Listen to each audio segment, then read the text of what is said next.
بسم الله الرحمن الرحيم. الحمد لله رب العالمين، والصلاة والسلام على أشرف الأنبياء والمرسلين، نبينا محمد وعلى آله وأصحابه ومن تبعهم بإحسان إلى يوم الدين. أما بعد، الحمد لله، tunamshukuru Allah subhanahu wa ta'ala kwa kutujalia kutuwezesha kupata fursa hii tena ya kuweza kusoma dini yetu na kupata faida katika yale ambayo ni wajibu kwetu kuyajua. Bado tunaendelea na leo itakuwa ni siku ya mwisho kwa kumalizia hichi kitabu biidhnillahi tabaraka wa taala. Muomba Allah atupe tawfik tuweze kuyakamilisha hayo na tuwe wenye kusikiza yaliyo mazuri, na Allah atujalie tawfik tuweze kuyatekeleza hayo. Tupo bado kwenye kitabu chetu cha kusoma hukumu za hizi siku 10 ambazo ziko mbele yetu na yale masiku ya kukausha nyama biidhnillahi tabaraka wa taala.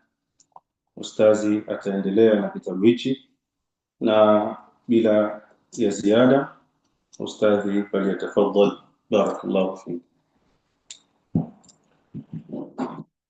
السلام عليكم ورحمة الله وبركاته. بسم الله الرحمن الرحيم. الحمد لله رب العالمين، وبه نستعين على أمور الدنيا والدين. الصلاة والسلام الأتمان الأكملان على البشير النذير والسراج المنير، نبينا محمد وعلى آله وصحابته والتابعين لهم بإحسان إلى يوم الدين.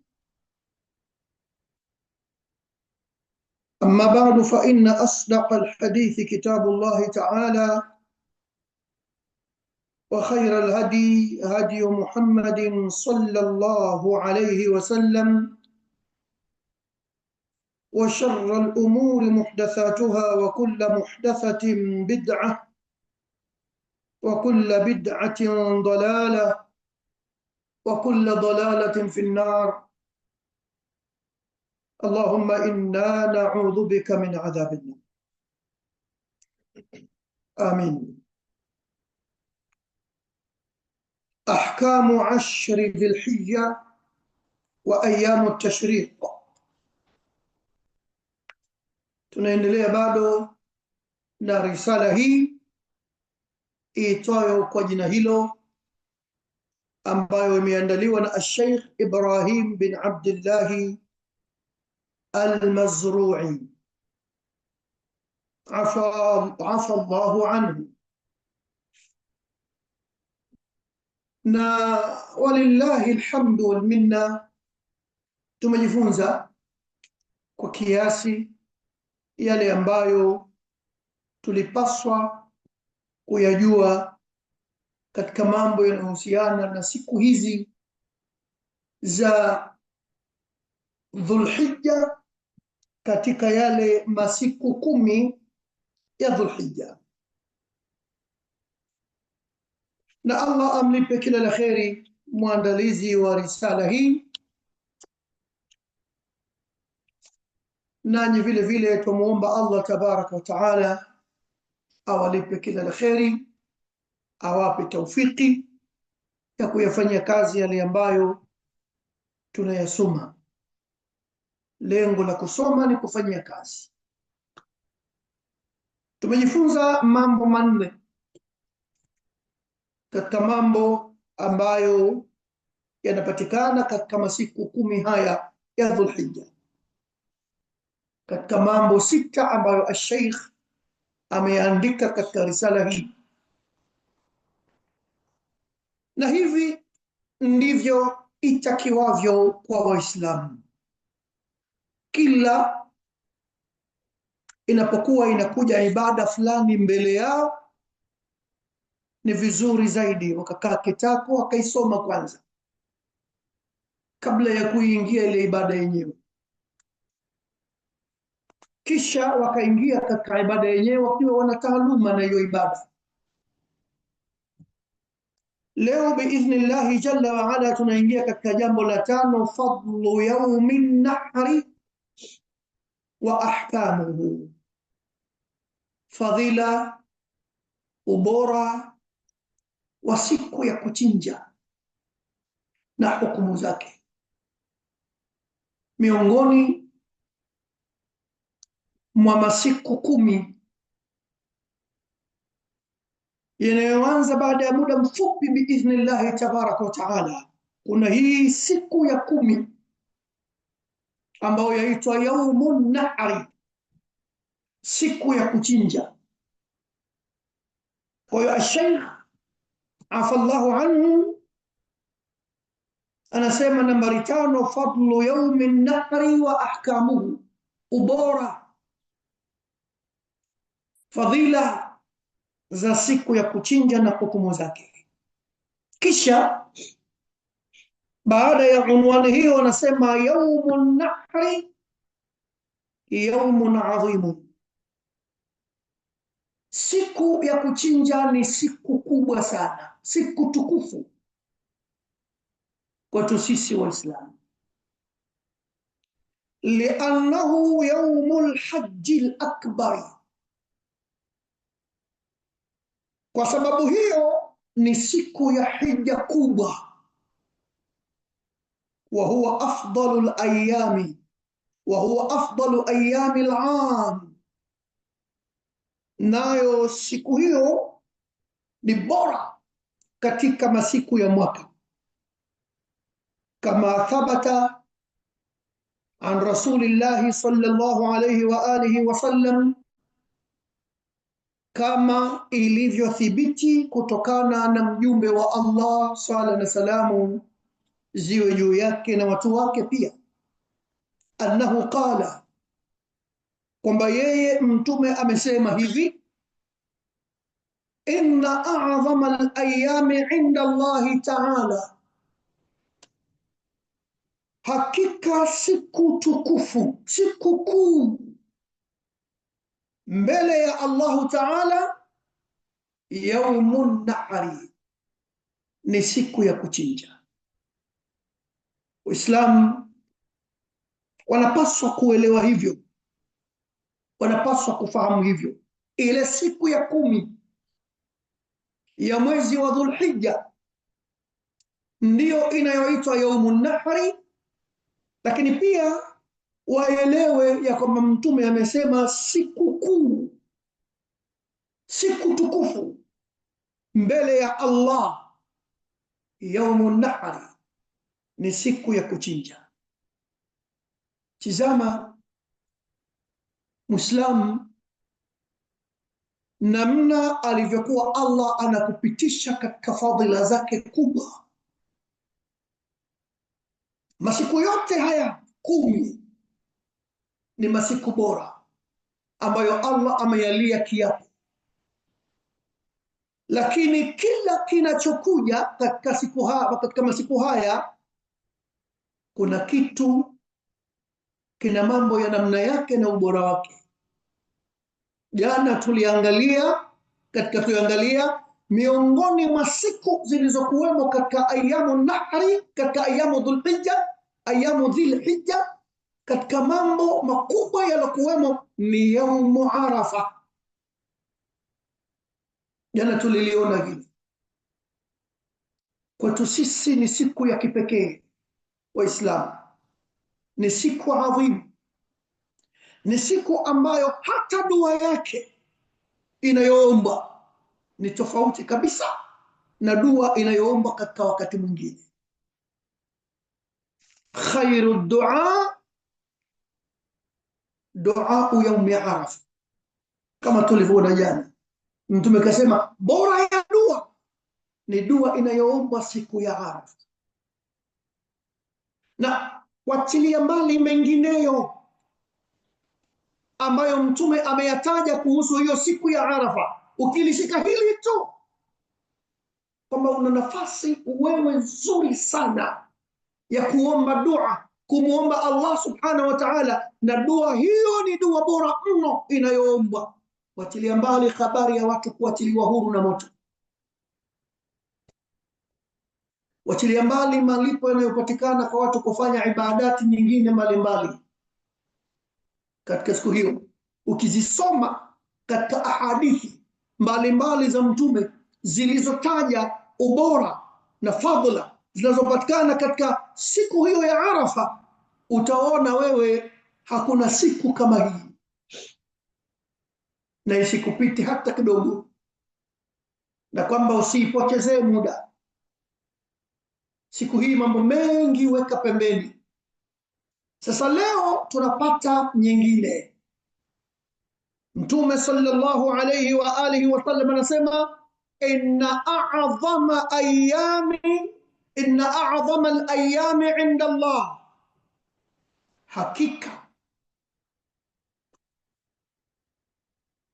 hakika masiku matukufu mbele ya Allah yaumu Arafa ni hii yaumu nahri, ni hii siku ya kuchinja. Hii ni katika masiku matukufu mbele ya Allah jalla wa ala.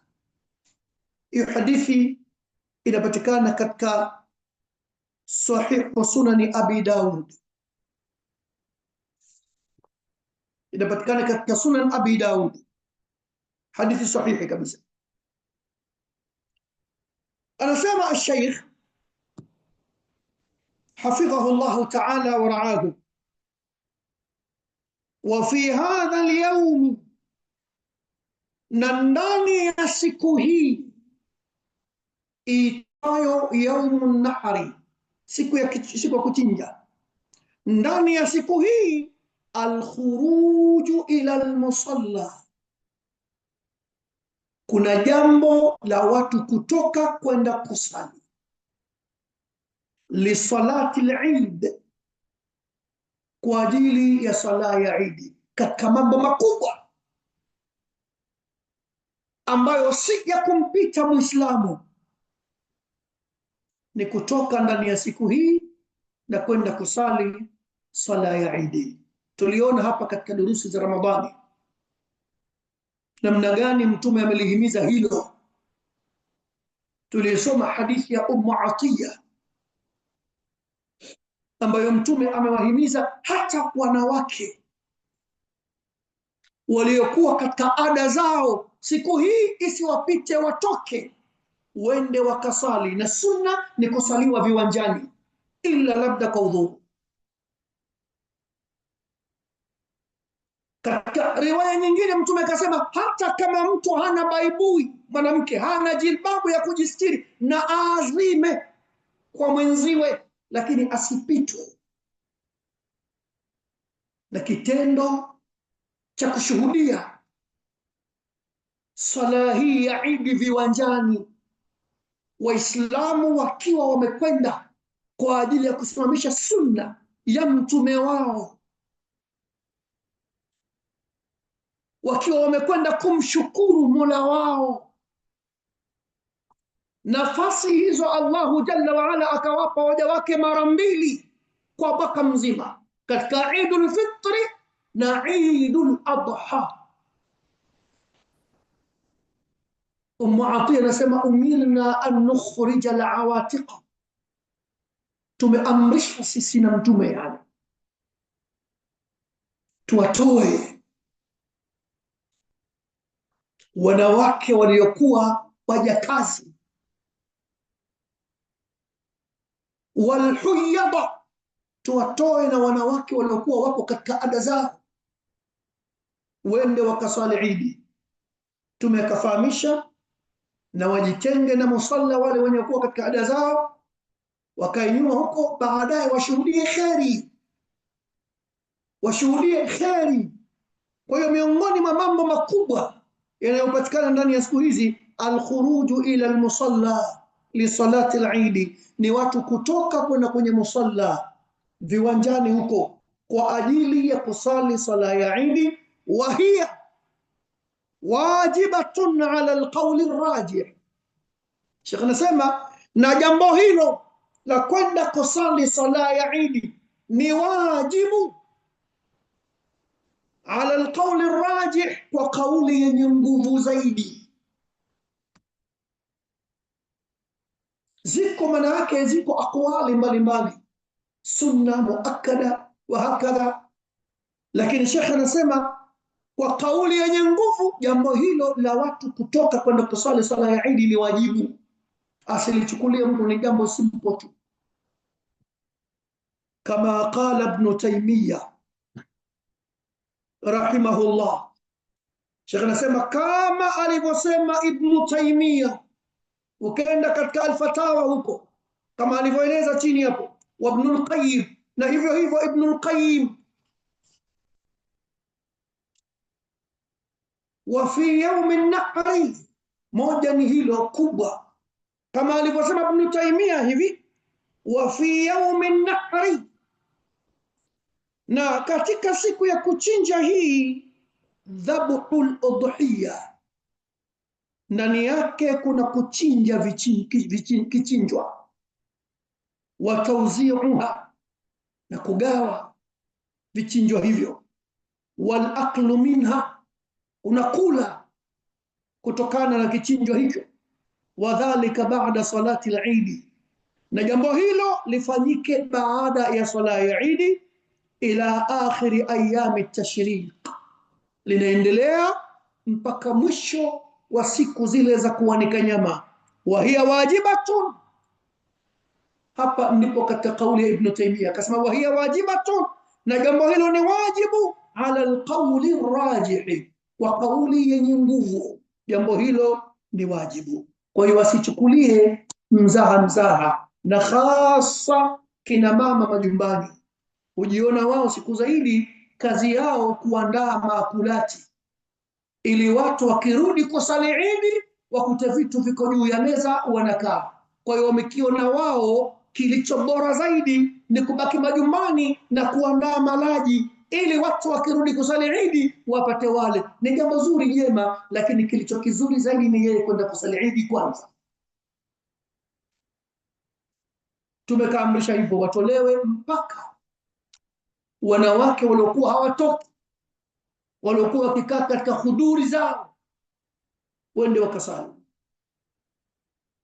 Wa yushra'u at-tahni'a bil-Eid, Sheikh anasema inawekewa sheria, imewekewa sheria jambo la kupongezana Waislamu kwa hii Eid yao, mithl qawli al-muslim, kwa mfano kauli ya Muislamu kusema li akhihi, kumwambia ndugu yake Muislamu, taqabbal Allahu minna wa minkum.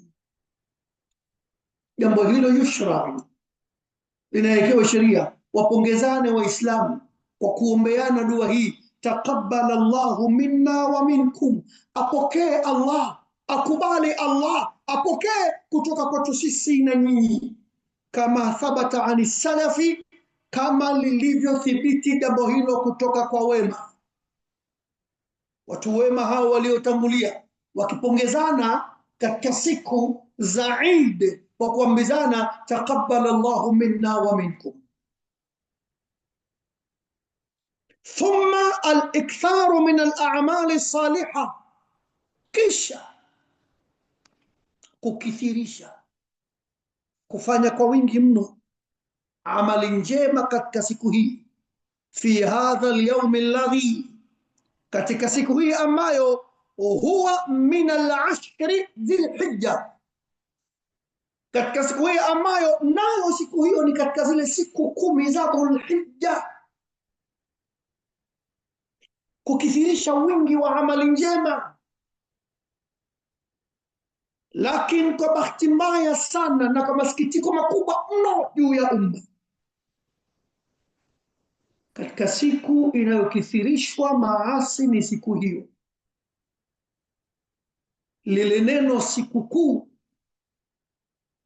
watu wamelichukua kama ndio siku ya kulewa, ndio siku ya kuzini, ndio siku ya kupiga ngoma, ndio siku ya kuimba music siku hiyo, ndio siku ya kuandaa madisco, ndio siku ya kufanya kila balaa. Wasiopewa ruksa kutoka manyumbani kwao siku hiyo hupewa. Ahadi za machafu na uzinifu zikafungwa siku hiyo. Inakuwa ni siku mojawapo ambayo maasi hufanya kwa wingi mno, anaasiwa sana Allahu jalla wa ala. Lakini kumbe kinachotakikana thumma al-iktharu min al-a'mali salihah, kisha ni kukithirisha, kufanya kwa wingi mno amali njema. Fi hadha al-yawm alladhi, katika siku hii ambayo huwa nayo siku hiyo min al-ashri dhil-hijja, ni katika siku 10 katika zile siku za Dhul-Hijja ambazo Allahu jalla wa ala amezilia kiapo, wal fajri wa layalin ashri. Si siku ya kufanya yale ambayo sisi tunayafanya kwa kawaida, ni siku ya kukithirisha amali njema. Haya tunayasoma sasa, na tujirekebishe na tuyawache hayo. Ni siku njema, yaumul hajji al-akbar, ni siku ya kuyafanya yaliyo mazuri, ya kukithirisha amali njema, kwa sababu bado hiyo ni katika zile siku 10 bora ambazo Allahu jalla wa ala amezilia kiapo. Hilo ni jambo la 5 ambalo Muislamu anapaswa alielewe vizuri sana. La 6 na la mwisho katika risala hii ambalo Sheikh amelieleza, fadlu ayami tashriqi wa adabuha, ubora wa masiku yale ya kuanika nyama na adabu zake. Baada ya kumaliza zile siku 10 mwezi mosi Dhul-Hijja, ambao ni lini hiyo biidhnillah? Kesho biidhnillah tabaraka wa taala, yanaanza yale masiku 10 bora. Ujiandae vizuri Muislamu kuyatendea haki zake. Ukipita kwenye msimu huu, iwe umevuna kama Sheikh aliposema, Allah anajalia misimu hii ni maghnaman, sehemu za Muislamu kuvuna ngawira. Kwa hiyo sasa kaa standby. Ukiandama mwezi leo, zinaanza zile 10 bora, siku za kufa au kupona, katika kuyaendea matendo ya kheri, matendo mema, na katika kuyachunga yale ambayo tumeyazungumza yachungwe katika masiku haya. Baada ya hapo, yakikamilika yale 10, zinakuja nyingine 3, ayamu tashriq, mwezi 11, 12 na 13. Fadlu ayami tashriqi wa adabuha. Sheikh anasema sasa fadhila, ubora wa zile siku za kuanika nyama na adabu zake. Anasema Sheikh, ayamu tashriqi, siku za kuanjaza nyama, za kutandika nyama, kuanika. Hiya al-yawmul 11, siku hizo ni ile siku ya 11, wa thani 10, na siku ya 12, wa thalithu 10, na siku ya 13 min Dhul-Hijja, katika masiku ya mwezi wa Dhul-Hijja. Zimemaliza 10 bora, unapewa nyingine 3. Hizo ni ayamu tashriq. Sumiyat bidhalik, zimeitwa hivyo siku hizo, lianna an-nasa yusharriquna fiha luhum al-adahi wal hadaya, kwa sababu watu wanaanika katika siku hizo nyama za vichinjwa vyao vile na hidaya, zawadi. Ay yanshurunaha, wanazianika nyama hizo, wanazitawanya.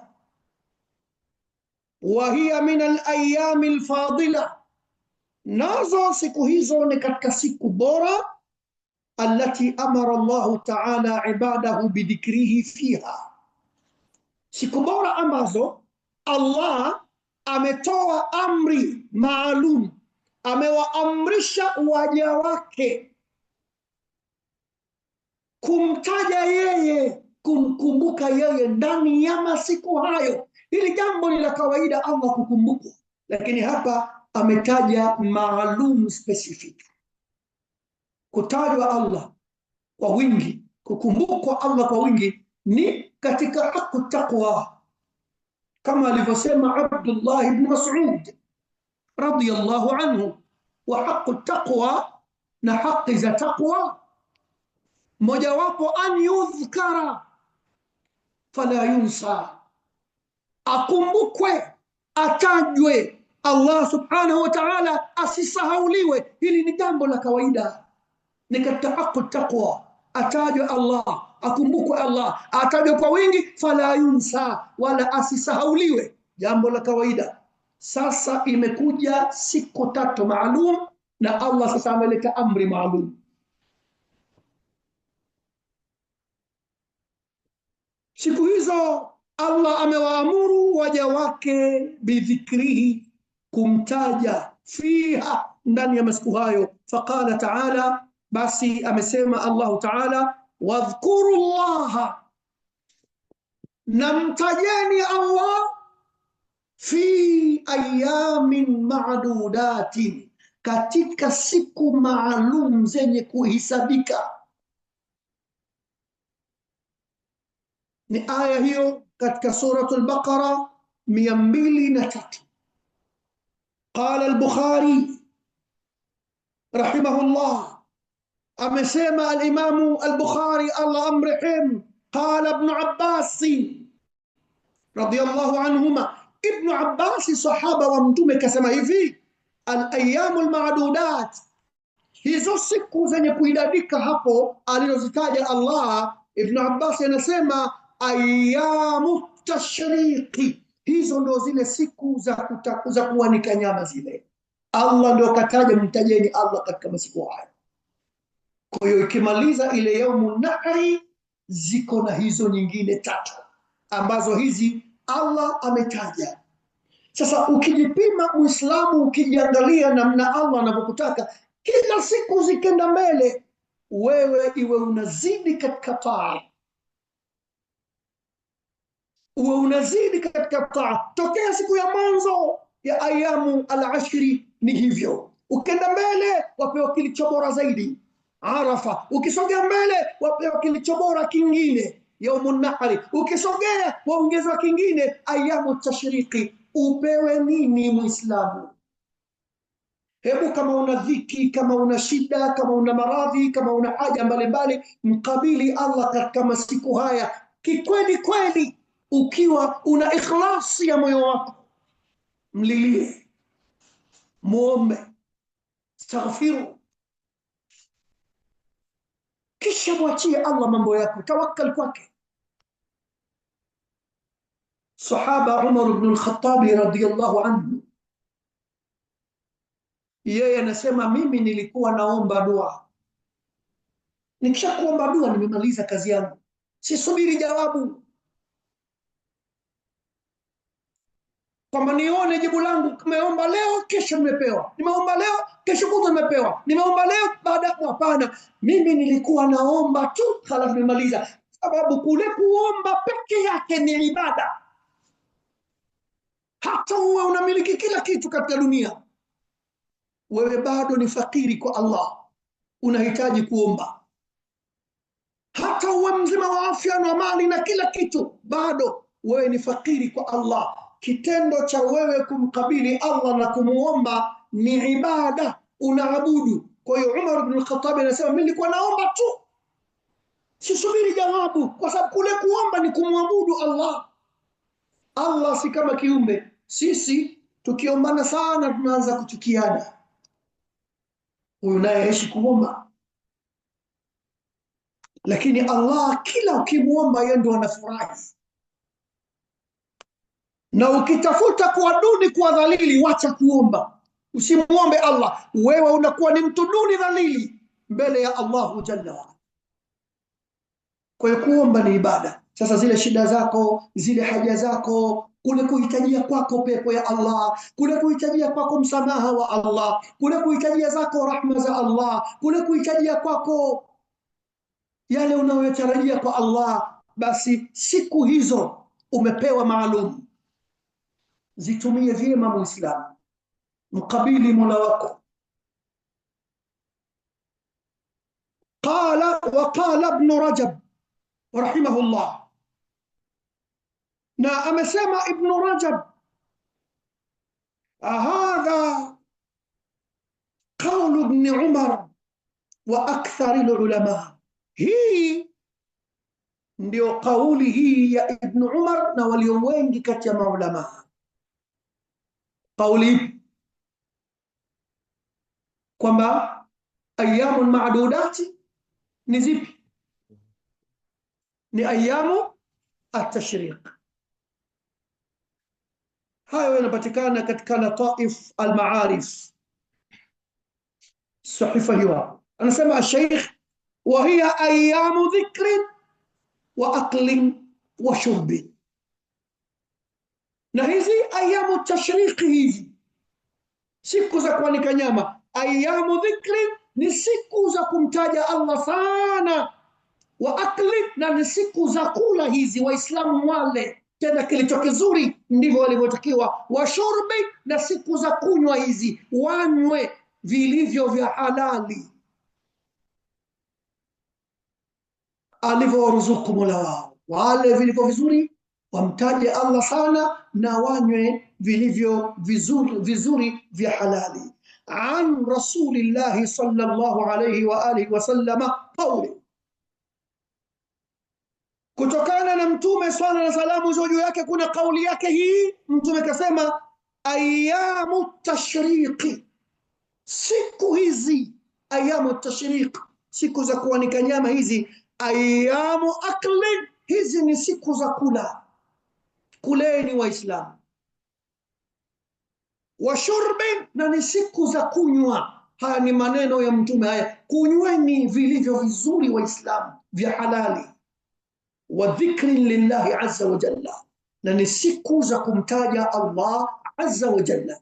Kwa hiyo asipitishe Muislamu masiku haya kwa kuona kwamba leo sikukuu ya mwanzo yaumun nahri, leo sikukuu ya pili, kaingia katika ayamu tashriqi, leo ya tatu na leo ya nne. Tatu hizi za ayamu tashriqi hizi kisheria ndio siku za sikukuu nne, ama ile ya Eidul Fitri yake ni moja tu. Kwa hiyo hizi ni siku ambazo Mtume kasema ayamu tashriqi, ayamu aklin ni siku za kula, wa shurbin na siku za kunywa, wa dhikrin lillahi na ni siku za kumtaja Allah azza wa jalla. Hayo rawahu Muslim fi sahihihi, ameyasimulia Imam Muslim kwenye sahihi yake. Kisha Sheikh anasema wa fi ayami tashriqi, na katika siku hizi ayamu tashriqi hizi za kuanika nyama hizi, taqa'u baqiyatu a'mali al-hajj, yapatikana yatokezea ndani yake yaliyobakia katika amali za hija, karami, kama vile kutupa mawe katika majamra, wa tawafi na kutufu kuzunguka al-Kaaba, wa ghairi dhalik na mengineyo yasiyokuwa hayo yanapatikana katika hizi ayamu tashriq, katika ile ibada kubwa ya hija. Waqad marra, Sheikh anasema na kwa hakika imepita, annahu yushra'u takbir, kwamba limewekwa sheria jambo la kupiga takbir ila akhiri ayami tashriqi, mpaka kufika mwisho katika siku za ayamu tashriqi limekwisha pita jambo hili liko nyuma. Waljahru bi, na kuipiga takbira hiyo kwa jahri, kwa sauti, fi turuqati, katika majia, wa baada salati, na baada ya sala watu wakileta takbira, wa ghairi dhalika na wakati mwingineo usiokuwa huo. Anasema Sheikh, la yushra'u siyamu ayami at-tashriqi, haiwekewi sheria kufunga siku hizo za ayamu at-tashriq. La yushra'u siyamu ayami at-tashriq, haijawekwa sheria kufunga siku hizo za ayamu at-tashriq. Tumeona Mtume kasema ni siku za kula, kunywa na kumkumbuka Allah sana. Kwa hiyo si sheria kufunga katika siku hizi, illa lilmutamatti, illa kwa mtu aliyefanya hija aina ya tamattu'i. Idha lam yajid alhadiya, pale atakapokuwa hakupata kichinjwa cha kuchinja, itamlazimu yeye kufunga. Huyu yeye anaweza akafunga, lakini haikuwekwa sheria kufunga katika ayamu tashriq ila kwa mtu huyo aliyofanya hija ya tamattu'i na ikawa hakupata alhadi. قول يا الله جل وعلا يسمى فمن لم يجد فصيام 3 أيام في الحج. yule ambaye hakupata kichinjwa basi afunge siku 3 katika hija. Ni aya hiyo katika suratul Baqara 196. wa qawli fil hajj, na kauli yake aliposema fil hajji, kauli hiyo ya ummu ma qabla yaumi an-nahri wa ma ba'dahu. Kauli hiyo inakusanya kabla ya siku ya kuchinja na baada yake. Fatadkhulu fihi ayamu tashriq, kwenye kauli hiyo al-hajj zinaingia mpaka hizi ayamu tashriq. Kwa hiyo huyu ambaye hakupata kichinjwa atafunga ama katika siku hizo za ayamu tashriq, kwa sababu kauli imefanya umum. وقد ورد عن ابن عمر وعائشة رضي الله عنها، na imekuja simulizi kutokana na Ibn Umar, hadithi na bibi Aisha, annahuma qala, kwamba wawili hao wamesema lam yurakhas fi ayami at-tashriq, haijaruhusiwa katika siku hizo za ayamu at-tashriqi an yusamna, haijaruhusiwa kufunga illa liman lam yajid alhadiya, illa kwa mtu ambaye hajapata kichinjwa. Lakini kwa mtu mwingine haikuruhusiwa kufunga katika siku hizi. Muislamu anapaswa awe na maarifa hayo.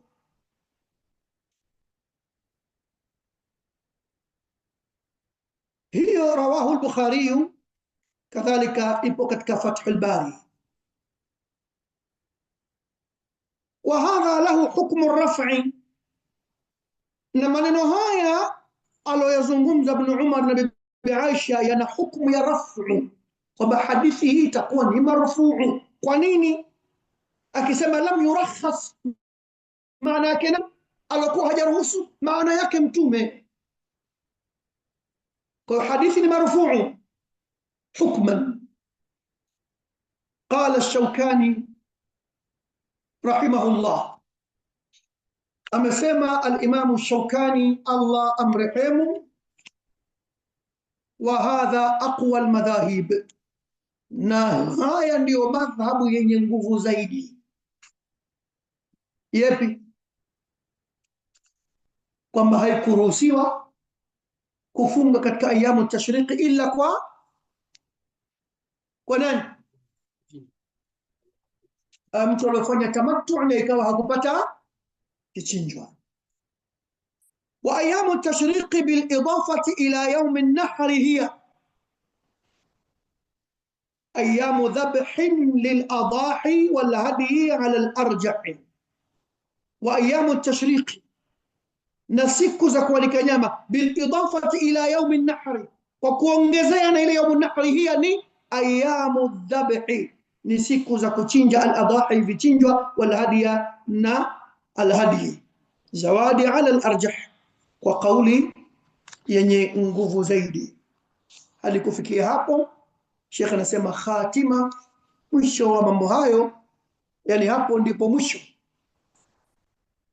hitimisho. Hadha ma tayassara jam'uhu, haya tulioyasoma katika risala hii ndio mambo ambayo imewepesika kukusanya kwake.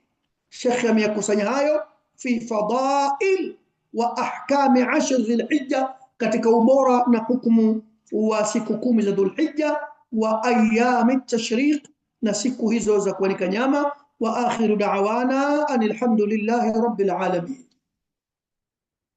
والله تعالى أعلم، ونكتفي بهذا القدر. بارك الله فيكم وجزاكم الله خيرا.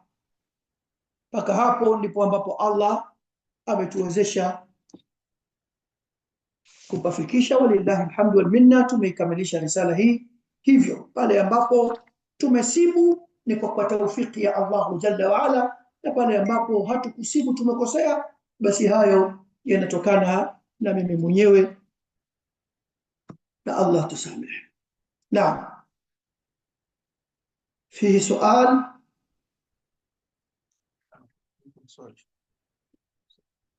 Naam,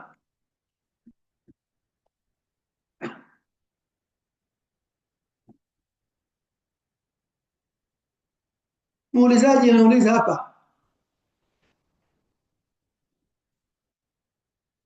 nasema assalamu alaikum wa rahmatullahi wa barakatuh. Kwa nini tunachinja hii nyama? Inasaidia kitu gani ukichinja? Swala lake ni hilo.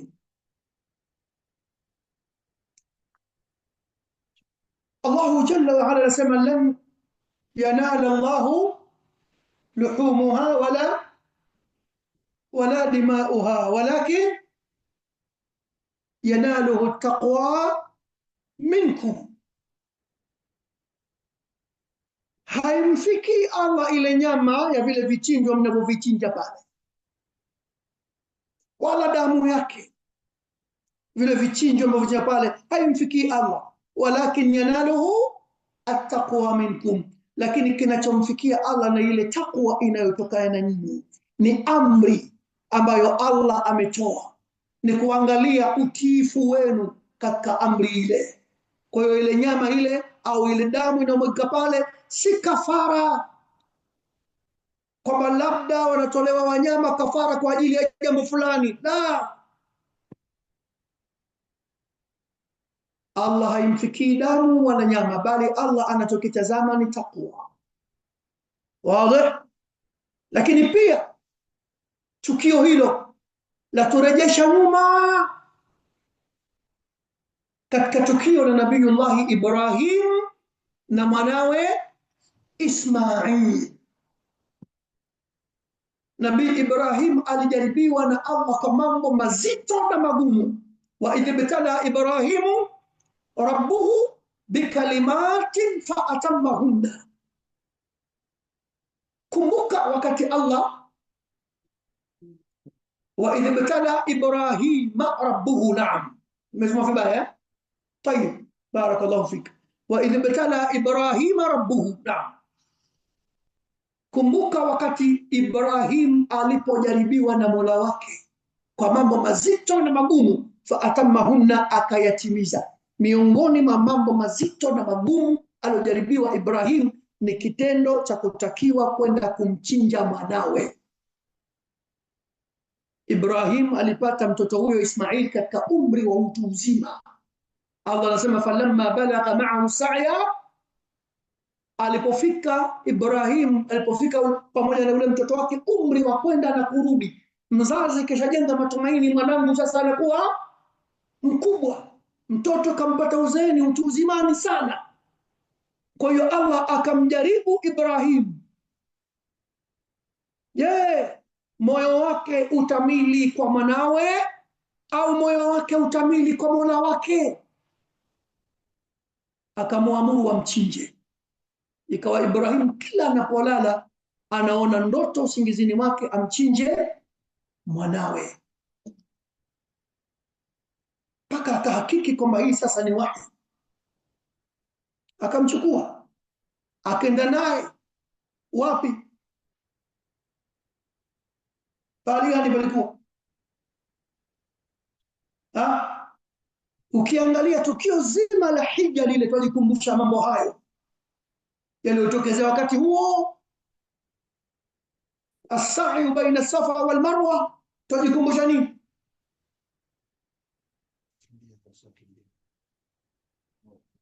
Jambo la kutafuta maji kwa mama yake Nabii Ismail. Sawa, ukiangalia kwa nini tatupa vijiwe katika majamra yale?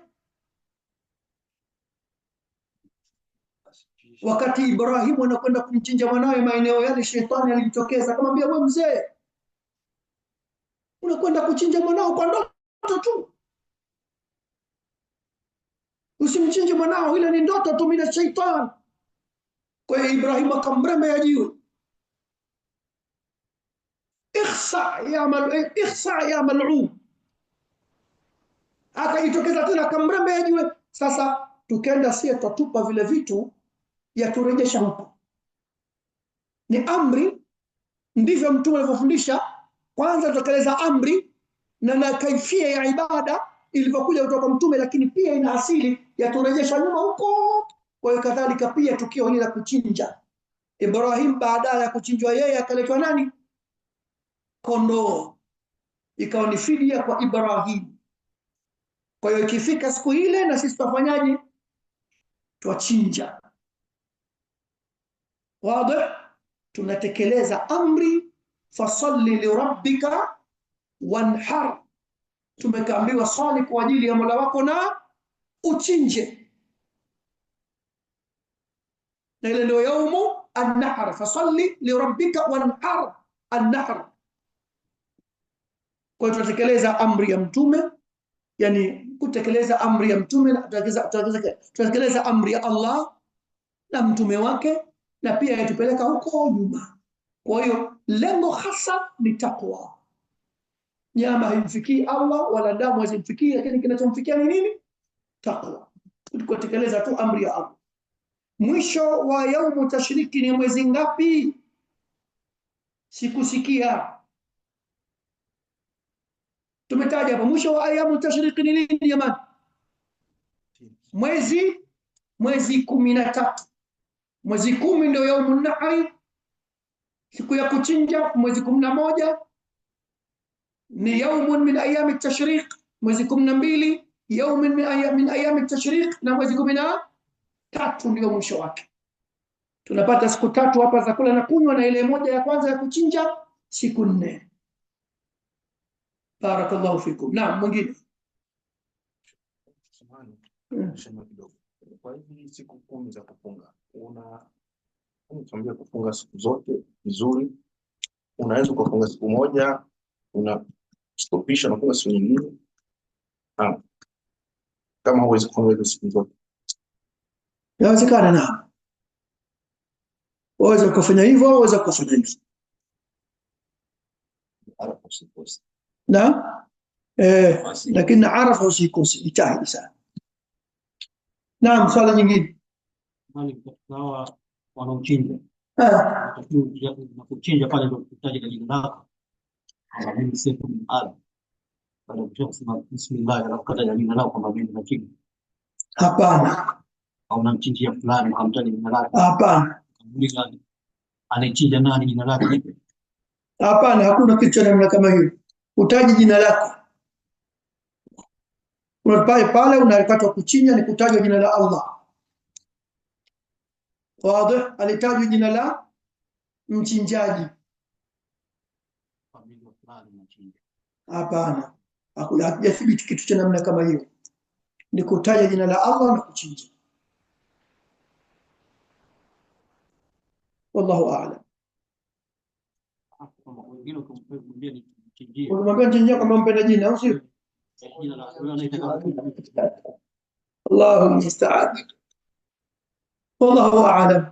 Lakini hakuna mambo kwamba lazima aitaje jina la aliyotoa kichinjo, hivyo vitu havijathibiti. Kusema nichinjie basi. Na achinja kwa nia ya taqarruban ila Allah. Sawa, nia yako mwenyewe moyoni mwako, na chinja kwa ajili ya kujikurubisha kwa Allah katika ibada ile. Kinachotajwa pale ni jina la Allah subhanahu wa ta'ala. Pale ukishakutia pesa kwenye video za kuchinjia, sio kama na majina yao. Wanafanya hivyo watu. Wanafanya hivyo. Sasa kujatosheka nini? Andika jina na pia pesa kwenye video na jina lako. watu kwenye karatasi. Allahu musta'an. Kwangu mimi mapya hayo.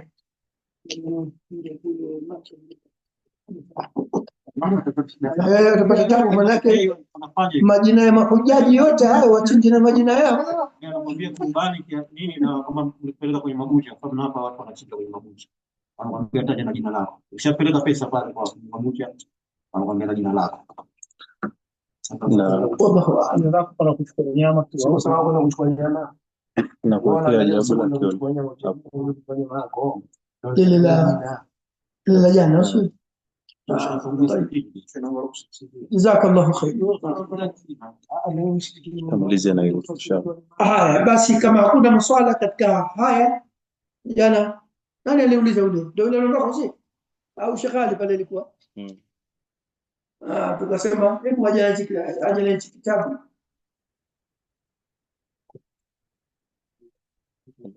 Al-udhiyya 'an al-mayyit hukmuha. Hichi kitabu tulikuwa tukipitia katika mwezi wa Ramadhani.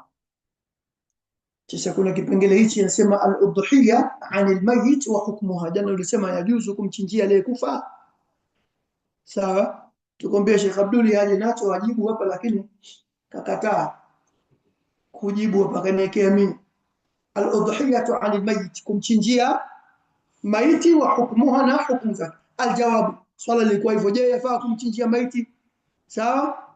Kwa hiyo aljawabu anasema al-udhiyatu 'an al-mayyit lahu ahwal au ala aqsam. Kumchinjia maiti ziko hali kadhaa, au jambo hilo liko katika vifungu kadhaa. Alqismu alawwal, kifungu cha mwanzo, an yudahi 'an al-mayyit istiqlalan, ni kumchinjia maiti istiqlalan, kwa kuwa moja kwa moja, kwa maana mchinjia huyu maiti hali ya mwanzo. Wa hadha la yajuz, hii haijuzu. Mnaelewa? Na mchinjia maiti, na mchinjia fulani, unachinja kwa ajili yake, sio kwa ajili ya Allah. Unamchinjia ule maiti mwenyewe, unachinja kwa ajili ya ule maiti. Sawa? Anasema wa hadha la yajuz, hii haijuzu, لأن النبي صلى الله عليه وسلم لم يضحي عن أحد من أمواته استقلالا. Kwa sababu mtume hajafanya hivyo, hajamchinjia yoyote katika waliokufa wake katika hali ya istiqlalan. Sawa? Alqismu athani, kifungu cha pili, an yudhiya, an yusi almayit. Kifungu cha pili, an yusi almayit bil udhiyati anhu, ni yule maiti kuhusia kuchinjiwa, nikifa nichinjieni. Fahuna tunfadhu wasiyatuhu wa yudaha anhu, hapa utatekelezwa wasia wake na atachinjiwa. Nikifa mie nichinjieni, mtoleeni sadaka. Wazi hapo, mnielewa? Hiyo hali ya pili, hapo atachinjiwa wala hakuna tatizo. Alqismu thalith, kifungu cha tatu, an yudahi 'an almayit tab'an, ni kumchinjia maiti katika hali ya kuwa tab'an, yani mimi nachinja, namchinjia Allah, lakini pia vile unatiania na fulani. Umefahamu?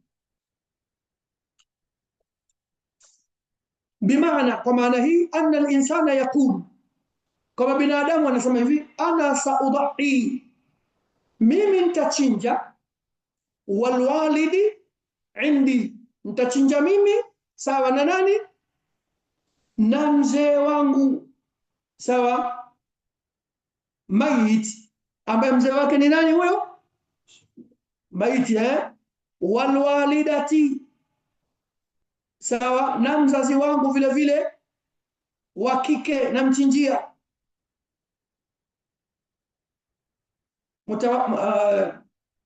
Mutawaffa, na mzazi wangu wa kike ambaye vile vile kisha kufa namchinjia. Nachinja mie na baba yangu ambaye kisha kufa na mama yangu ambaye kisha kufa.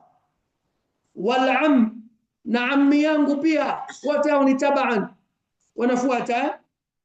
mayit ambaye ni maiti pia, fahal li an udhiya anhu bitabai, je, naweza kuwachinjia hao katika hali ya namna kama hii, kuwa hawa ni wenye kuingia wenye kufuata tu?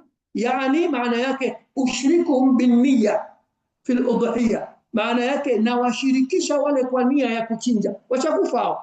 Mie nachinja, lakini kuchinja kwangu ni mie, baba yangu ambaye kishakufa, mama yangu, ammi yangu ambaye kishakufa. Umefahamika? Je, yajuzu kufanya hivyo? Aljawabu naam.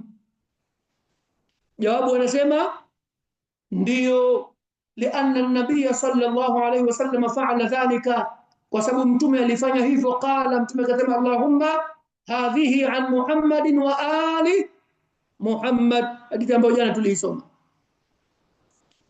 Huku ninakochinja ni kwa Muhammad mwenyewe na kwa nani? Kwa watu wa Muhammad. Sawa? Fattabau la ba's, bas kuchinja katika hali hiyo ya kuwafatanisha au kuwafuatisha wale hakuna ubaya. Amma bilistiqlalan fala, ama kwa kumpwekesha yeye tu, hii hapana, haifai. Sawa? Meleka ndio amelijibu hivyo, hali ni hizo hapo.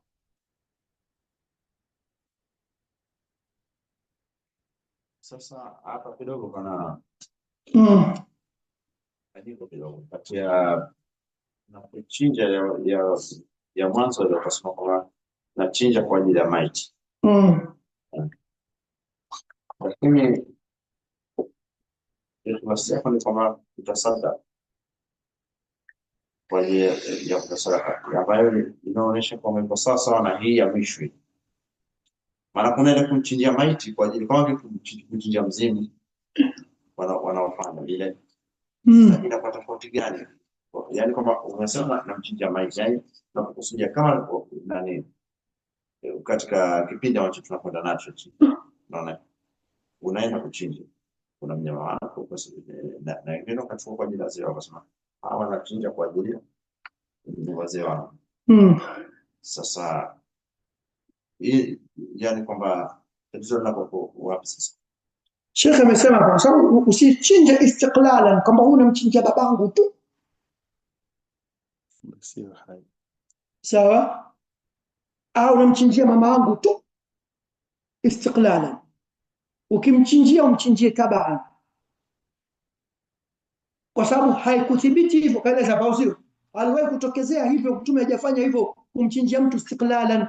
Kwa hiyo ukimchinjia aliyekufa umchinjie tabaan, kwamba huku nachinja mimi na baba yangu na mama yangu na fulani. Unaelewa? Yani kama individual ukasema kwamba huyu na print, yani kama yeye tu. Kwa hiyo kama umeamua kuchinja hivyo, uchinje kwa kujoin nyote pamoja. Yule kaingia tu tabaan kwa kufuata, kwamba wewe unachinja na yeye vile vile umemtilia nia.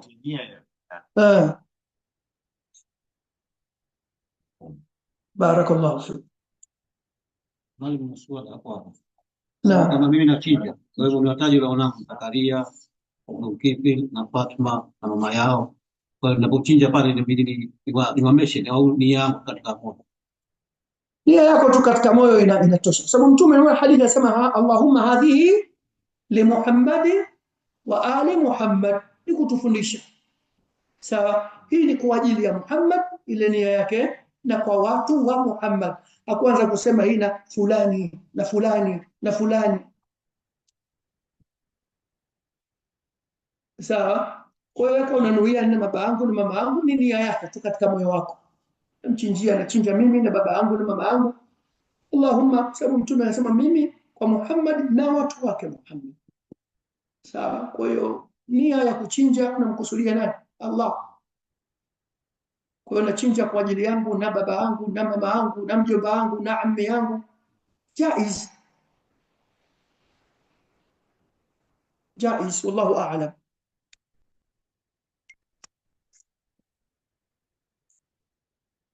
nadhani tunamalizia hapa. Subhanak Allahumma bihamdik ashhadu an la ilaha illa anta astaghfiruka wa atubu ilaik wa barakallahu fikum wa jazakumullahu khair. Jazakallahu khair, Allah barak na kulipe kila la kheri kwa kutunufaisha yale ambayo Allah amekuwezesha, na Allah ajalie katika mizani alhasanat pamoja na sisi. Allah tujalie tuwenye ambao kuyatekeleza yaliyo kheri, na Allah tuepushe na maasi na yaliyo mabaya. Tumemaliza siku zetu za hichi kitabu, walillahi alhamdu wal minna. Insha Allah tutuwezeshe, tutakuja kukutana tena biidhnillah. Wasia tu kwa ndugu zangu Waislamu, kama tulivyoambiwa, haya ni masiku ambayo si ya kuwapotezea muda.